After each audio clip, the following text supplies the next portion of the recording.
स्वामी जी के चरणों में अनंत कोटि कोटि श्री साष्टांग दंडवत। माझा ऐसा एक प्रश्न है कि हर इंसान सुख कम और दुख ज़्यादा भोगता है, ऐसा प्रारब्ध भगवान ने क्यों बनाया? ठीक है। हाँ। जय श्री दादाजी। हरि ओम। गुरुर्ब्रह्मा गुरुर्विष्णु गुरुर्देवो महेश्वरः, गुरुर् साक्षात् परब्रह्म तस्मै श्री परम सद्गुरुवे नमः। परम सद्गुरुवे नमः। परम सद्गुरुवे नमः। जय श्री दादाजी। प्रश्न जो आपने पूछा वो हर इंसान के काम में आएगा, ऐसा सवाल।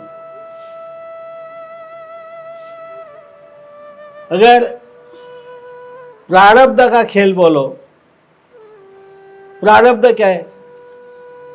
जो जन्म से लेकर मृत्यु तक हर इंसान जो जो लिखा हुआ है उसी का कर्मों का फल ही है। प्रारब्ध क्या भगवान ने बनाया? भगवान ने लिखा। एक को अरबपति बना दिया, एक को कंगालपति बना दिया, एक को कैंसर दे दिया, एक को किसी को किडनी फेल कर दी, किसी को कुछ भी दे दिया। इसका मतलब है क्या भगवान कराता है सबके लिए?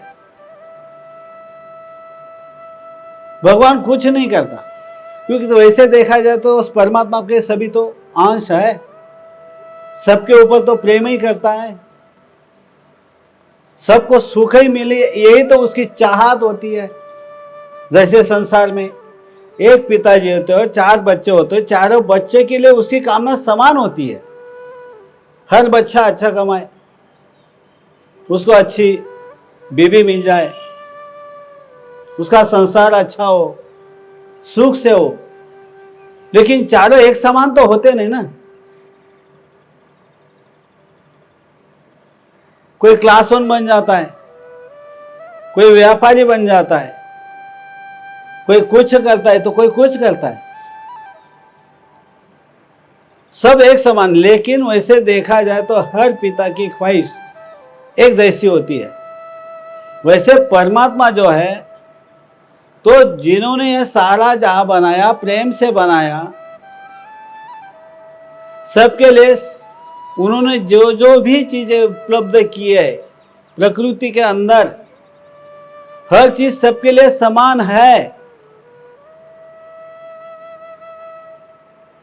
जो बुद्धि दी है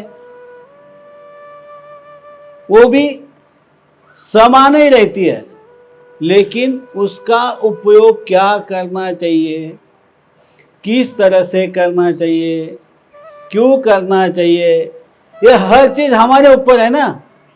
उन्होंने तो क्या बोला, भाई हमने तुझे सब चीजें दे दी है, तू जा और अच्छा सब कुछ करके मेरे पास आ जा, मेरे पास लौट के आ। तेरे लिए हर चीज मैंने अच्छी यहां पे बना के रखी है। और हमने क्या किया? जो भी हमारा जन्म हुआ, अनादिकाल से हम जन्म लेते हैं और मृत्यु हो जाती है, जन्म लेते हैं और मृत्यु हो जाती है, जन्म लेते हैं मृत्यु हो जाती है। क्यों? हम इस चक्र में क्यों फंसे हैं? इसकी कुछ ना कुछ तो वजह होगी, कोई ना कोई कारण होगा। और ये तो कर्म भूमि है। इस कर्म भूमि में जैसा करोगे वैसा ही फल मिलेगा। जो कभी शराब पीता नहीं उसकी भी किडनी आ जाती है, उसका भी लीवर जाता है, सब कुछ हो सकता है। पीने वाले का नहीं होता है, कभी कुछ नहीं होता उसका। बोलता है इतना शराबी यार, वो उसको कुछ नहीं, वो आनंद में रहता है, मजा मारे पीता है और बस ऐश करता है, ऐसे भी कहते हैं। और शराबी नहीं है। कोई भक्त होता है, भक्त की भी किडनी गई, हाँ, किसी का लीवर गया, किसी का क्या ऑपरेशन हुआ, किसी का क्या ऑपरेशन हुआ, और हर जैसे तो खाने को मिलता नहीं है। हर चीज जो खाने को मिलती है, जो चीज हमारे किस्मत में लिखी हुई है यानी नसीब में लिखी हुई है, वो तो हमें मिल रही है, हर चीज मिल रही है, लेकिन वो भी तो कम ज्यादा है ना सबके किस्मत में। एक समान क्यों नहीं है? प्रारब्ध में कोई दुख लिख के स्वयं परमात्मा के लिख के दिया क्या, भाई तू ये दुख भोग ले, तू और ये कर ले, तू 4 साल तक ऐसा बीमार हो जा कि तू उठे ही नहीं, ऐसा कभी वो खुद लिख के दिया? वो लिख के देगा? क्यों लिख के दिया? इसकी वजह क्या है? ये वजह जब हम जानेंगे, वो सोचेंगे, तो हमारे ही कर्म जो होते हैं ना, यही उसका फल है। नसीब या प्रारब्ध जो है, जो लिख के लाए है, वो तो होना ही होना है। जैसे आदि से आज तक हमने सही कर्म किया सब, ये जन्म अभी समझो हमारी उम्र जिसकी किसी की 25 साल होगी, 50 साल होगी, 70-80 साल होगी, तब तक एक जैसे अच्छे ही कर्म किए, एक ही बुरा कर्म नहीं किया, झूठ भी नहीं बोले, किसी का नुकसान नहीं किया, किसी को भला बुरा कहा ही नहीं, सबसे प्रेम से रहे, जैसे भगवान ने सत्य और अहिंसा के मार्ग से ही चलते रहे। हम हमारी खान पान जो होती है उसके तरफ भी हम ध्यान नहीं देते, स्वयं को समझना नहीं और परमात्मा को बोलना, क्या भगवान हमने ऐसा क्या किया, मुझे ये बीमारी दे दी। कोई कहता है क्या मैं इतना दरिद्र हो गया, इतना मेरा में इतनी गरीबी आ गई, इतना कमजोर हूँ कि 2 वक्त की रोटी भी मेरे नसीब में नहीं लिखी है प्रभु। कोई तो 4 व्हीलर में घूम रहा, कोई तो अरबपति बन गया, मेरा ये ऐसा नसीब क्यों? मेरे ही नसीब में भीख क्यों मांगनी है? मेरे ही नसीब में ऐसा कोई भी काम करना क्यों है? हर चीज अलग अलग हो जाती है ना, सभी का नसीब तो एक जैसा नहीं है। वो अपना ही कर्म का फल है, किसी और का कर्म का फल है नहीं। और इसीलिए जो दुख भी है सबके अलग अलग है। बीवी को अलग बीमारी हो तो उसके पति राज को अलग बीमारी होगी, बच्चों को अलग है, माँ बाप को अलग है। जीवन में दुख सबसे ज्यादा क्यों आया? हमारे ही कर्मों के हिसाब से। ये ना किसी ने दिए, ना उस परमात्मा ने दिया है, किसी ने भी प्रारब्ध ऐसा ही लिख के भेजा नहीं है। परमात्मा ने जब हमें भेजा तो भाई तू जब मृत्यु लोक में जाएगा, तू अच्छा कर्म कर, सत्यता से जो सत्य है जीवन, वही उसी प्रकाश से जीवन जी ले। प्रभु का नाम रटन करता रहे, ध्यान योग साधना कर, सांस सांस में नाम भरना है, और जो भी करना है काम कर, धंधा कर, जो भी करना है वो मुझे समर्पित करते रहे, तो क्या होगा? किसी का बुरा नहीं होगा, किसी को बुरा बोलेंगे नहीं, सभी से प्रेम से रहेंगे, अहिंसा तत्व का पालन होगा, किसी का शब्द भी बुरा नहीं कहेंगे, जिसके मन को दुख पहुंचे ये भी नहीं करेंगे, तो क्या वो परमात्मा हमें सुख नहीं देगा? सुख का सागर में रख देंगे, वो प्रेम के सागर में रख देंगे। लेकिन हमें तो प्रेम भी नहीं चाहिए और सुख भी नहीं चाहिए, खाली आशा जो आकांक्षा जो हमारी है, इच्छाएं जो है, हमें सुख चाहिए, सुख चाहिए, और बुरे कर्म आज भी बुरे कर्म करे, और अगला प्रारब्ध कैसा होगा? अनंत कर्म हमारे से सुबह से शाम तक में कितने कर्म होते हैं ये हम सोचते तक नहीं। कितने कर्म हुए कभी गिनती की? पल पल में हमारी सोच बदलती रहती है, हमारा मन टहलता रहता है, वाणी से कुछ भी बोलते रहते हैं, शरीर से कुछ भी करते रहते हैं, जो कर्म नहीं करने चाहिए वो कर्म होते रहते हैं। इस तरह से अगर हमारा जीवन होगा अगर इस जीवन इस तरह से हम जिएंगे तो सुख की प्राप्ति कैसे उस परमात्मा से कर सकते हैं हम? अभी सुख की प्राप्ति चाहिए, किस तरह से मिलेंगे? पहले जो हमारा प्रारब्ध है, जो संचित कहो, जो नसीब कहो, संचित तो संचित में तो पड़ा है, लेकिन जो नसीब में लिखा हुआ है, जो प्रारब्ध में लिखा हुआ है, वो तो उसमें से थोड़ा सा निकाल कर हमें भेजा, तो भी उससे हमको डर लगता है दुख आने से। पहले ही हमारे कर्म ऐसे हुए कि जो हमारे जीवन के अंदर दुख की प्राप्ति आ गई। हर कर्म का यही समय पर तो अपन को फल मिलता ही नहीं है। और कोई भक्त होता है, वो भी कहता है, हे प्रभु मेरे जीवन में इतना दुख क्यों दे? वो तो भक्त है ही नहीं, वो जीवन को जानता है। कहता है मेरे पीठ दुखती है, मेरा हमेशा सर दुखता है, कोई कहता है मेरा पेट दुखता है, कोई कहता है जो अपने स्पाइनल कॉर्ड हो, जो भी हो, जो भी यंत्रणा इस शरीर के अंदर है, आंख है, सब कुछ है, तो ये तकलीफें क्यों? मैं तो आपकी इतनी भक्ति करता हूं, कितनी करता है? सुबह में भगवान के दर्शन ले लेता है, 2-5 माला घुमा लेता है, दिन भर जो कुछ करना है करता रहता है, शाम को आकर नमन करता है, कुछ आरती अभिषेक हो तो कर लेता है और सो जाता है। तो क्या इससे जीवन भर जो अपने दिन में सुबह से लेकर सोते तक जो जो कर्म हुए वो इतने से धुल जाएंगे? तो फिर से आगे प्रारब्ध बनेगा ना, फिर से मृत्यु के बाद हमें तो मोक्ष गति मिलने वाली नहीं है, मुक्ति होगी नहीं हमारी। अगर हमें मुक्ति चाहिए, अनंत का सुख चाहिए, तो कुछ ना कुछ इस जीवन में करना तो पड़ेगा। उस प्रभु का रटन करता रहना पड़ेगा, दादाजी नाम का हमें रटन करता रहना पड़ेगा, सांस सांस में लेना पड़ेगा, ध्यान करना पड़ेगा, साधनाएं करनी पड़ेगी।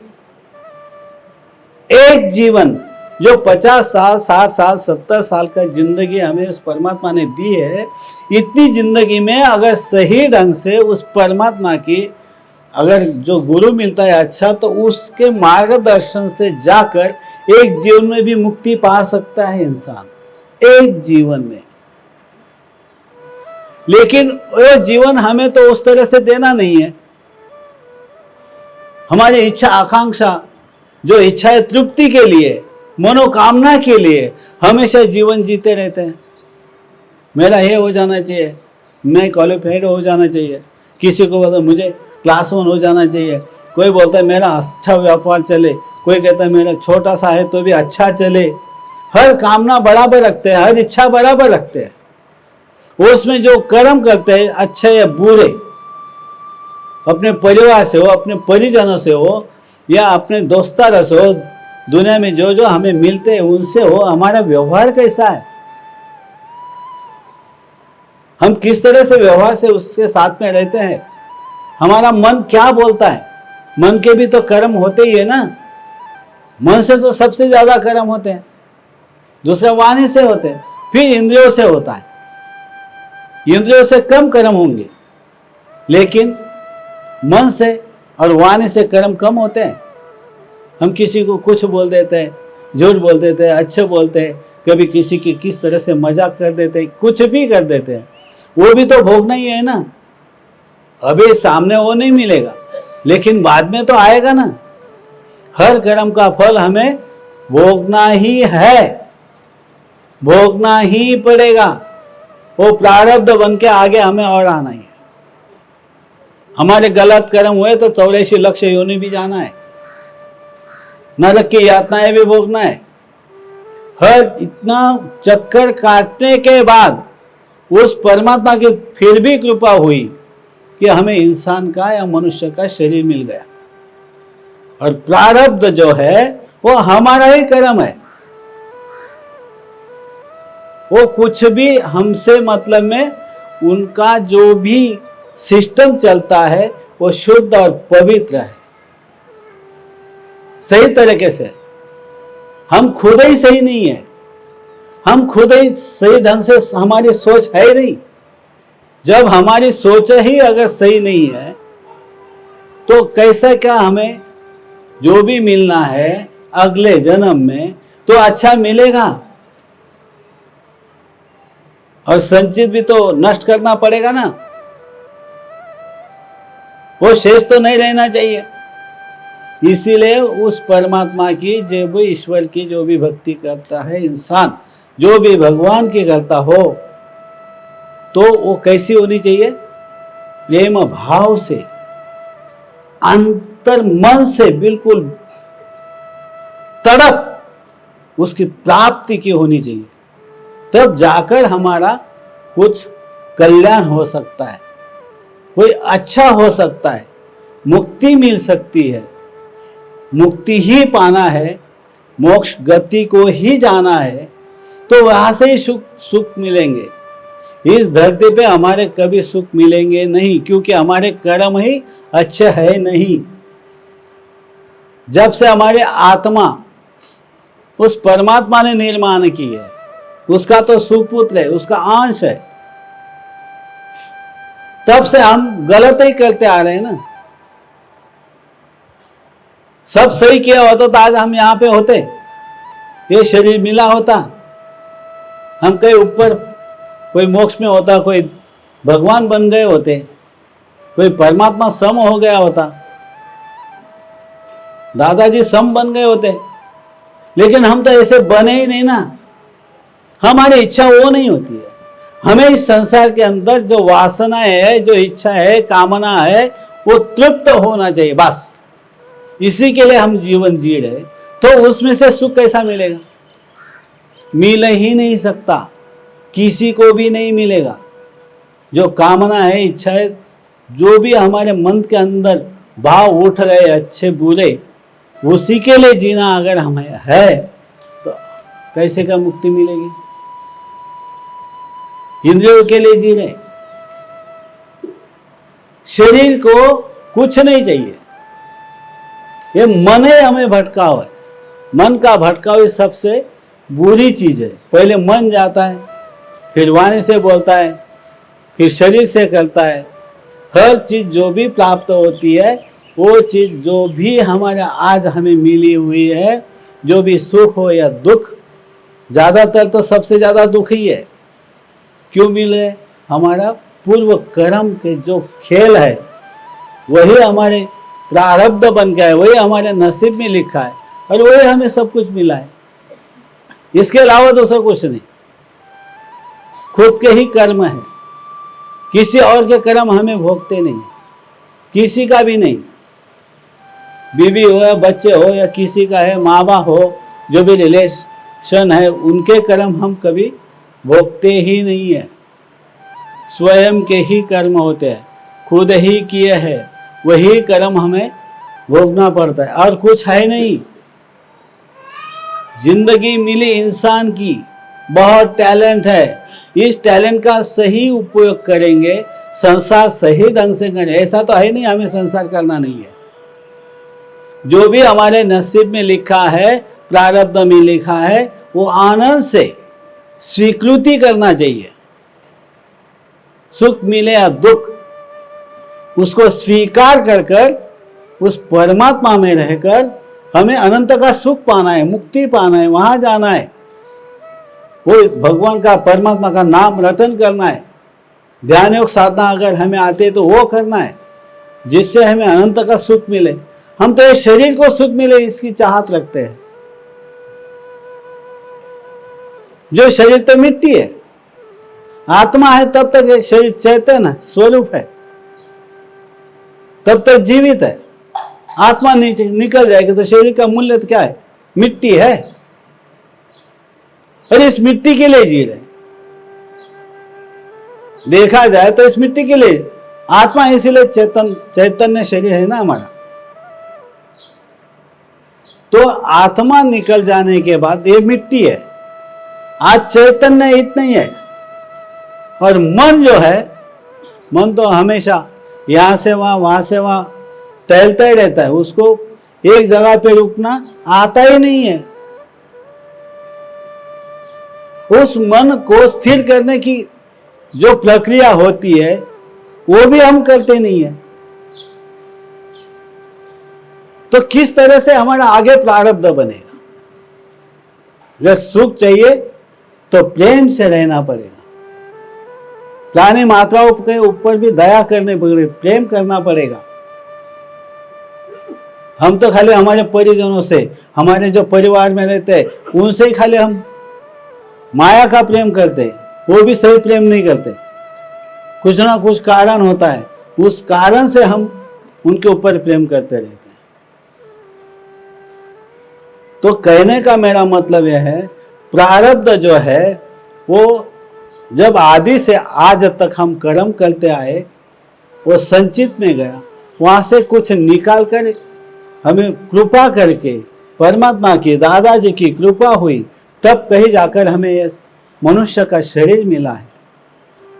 अगर यह आज शरीर मिला है, उसमें सुख हो या दुख, कुछ भी हो, वो सहना है, वो सहकर आगे जाना है। यानी परमात्मा की कृपा ऐसी प्राप्त करना है, उनकी दया दृष्टि हमारे पर ऐसा हो जाए कि हमें मुक्त हो जाए इस संसार से, ये चक्र से, ये 84 लक्ष योनि, इसे भव सागर भी कहते हैं। ये दुख का ही है। उन्होंने तो सब सुख का उपन हमारे लिए ही निर्माण करके रखा है। हम बोलते हैं बस यही, हमें यही आनंद मिलता है, यही आनंद लेना है, यही सुख की कामना करेंगे, मिले या न मिले, खींचने की कोशिश करेंगे सुख, और उसमें तो मिलता ही नहीं है, कभी मिलने वाला है नहीं। प्रारब्ध भोगना है, नए सरे से अच्छे, इतने अच्छे कर्म करने हैं कि आगे हमें अच्छा मनुष्य शरीर मिलने के बाद सुख मिले, और अनंत का सुख पाना है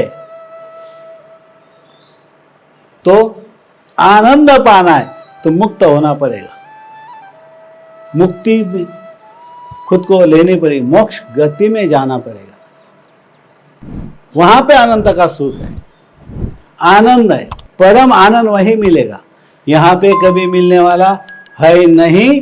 जय श्री दादाजी।